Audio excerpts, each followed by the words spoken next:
So g'day, I'm Scott Poynton and welcome to a video about the beauty of biochar. And I'm standing in a field here in northern Ghana, where a research trial, in fact, where we're working to understand how great biochar can be to support smallholder farmers, increase their yields, improve their livelihoods, and be more resilient in the face of climate change. I'm not out here alone. I've got young Kyle Houston here with me. How are you, Kyle? Very well, thanks. Nice to be here. Yeah, good. Now, Kyle, you're in charge of our biochar project down here. Just tell us what the heck is biochar? But, well, conveniently, I actually He's got some here. on hand. Oh, there it is. But effectively, it's like charcoal. So charcoal is a form of biochar. You can basically make it with any kind of woody material, organic materials. It could be waste of agriculture, peanut shells, or you could also make it out of wood, as they traditionally do with charcoal. But effectively, it's very porous, so it has a lot of holes in it, which means it acts like a sponge when you put it into the soil. So it's great for holding water, and if you mix it with manure or compost, for example, it can hold a lot of nutrients as well. It's just a giant sponge that absorbs water. And why is that important out here? I mean, we were out here the other day and it was pouring rain. Why is that a problem here? Yeah, so as you can see, maybe I can get a little sample. Yeah. So the soil here, it's super gravelly and porous as well. So when it rains, the water just runs straight through and very little of that water is actually retained. So right now, as you said, we're in the wet season, but in a couple of months that will drop off and there'll be 6 months of no rain at all. Baking temperatures. So it's very important to have something that can retain some of that moisture. So that's effectively what the biochar does here. This giant sponge. Yep.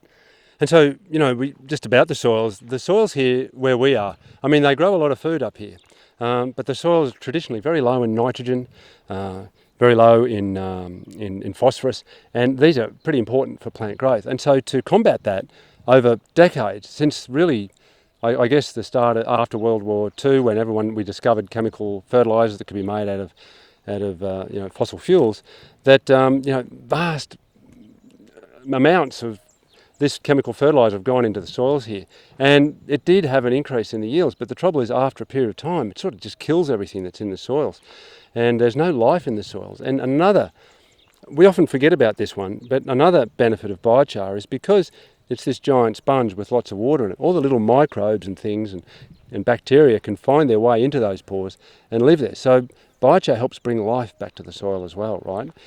So it's an amazing little substance that holds water like a sponge, holds nutrients, and allows life to come back into the soil. And why is that important is because the plant roots, can interact with the soil microbiome, we call it, which is all the fungi, the bacteria, and helps them get access to the limited nutrients that are here in these soils. So that's why for us, we're excited about biochar. Last year, this before Kyle came down, last year we tested it. The farmers didn't know about biochar here, Kyle. Tell us quickly about the history, if you like, of biochar. It really is this new, ancient discovery, right? So yeah, exactly. As you mentioned, a lot of the farmers here are not familiar with biochar, but it's not a new technology. So they found, for example, in the Amazon, soil pits where the indigenous people have been using biochar for thousands of years. But due to, I guess, technologies being lost and the implementation of fertilizers and modern day pesticides and herbicides, it's sort of been forgotten. So that's why this new it's coming back into rediscovery, but really it's an old technology that is just coming back. And the farmers do it when they make charcoal. We go through the communities here and the farmers are making charcoal for their cooking. It's the same process. It's basically you're cooking up agricultural waste instead of wood at high temperatures and low oxygen. And that's how you make charcoal. It's how you make biochar. You basically can put it in a soil pit, you can put it in a drum, get a roaring fire going, have some oxygen in there, put a lid on it, quieten it down, and gradually all of the chemicals, all of the water, everything sort of just gases off, and you're left with this carbon structure which makes all those holes that Kyle was talking about. So we came here last year and said to the farmers, there's all this agricultural waste lying around. I'm like, why don't we make some biochar out of that? And they, what do you mean? What's biochar? And, it's not because they're stupid. It's just because for generations they've been told you've got to put chemicals on from the fossil fuel industry. And we're like, no. And of course, last year in particular with the Ukraine war, the price of fossil fuels went through the roof. They couldn't afford it. And this really impacts their yields because the soils here are so heavily degraded by generations of fossil fuel use, that they couldn't afford it. So we said, well, look at all those peanut shells that you got there, let's make some biochar. So we worked with them, we made some biochar with the farmers, we popped it on our demonstration fields. At the end of the season, 3 months later, when we harvested the Bambara crop, we had 26% yield increase on average just by putting biochar. Some fields we had up to 40% yield increases. Farmers couldn't believe it. And so this year we've gone a bit further. We've actually got this big research trial that we've planted here with various biochar treatments, and we're going to try, how much do we put on?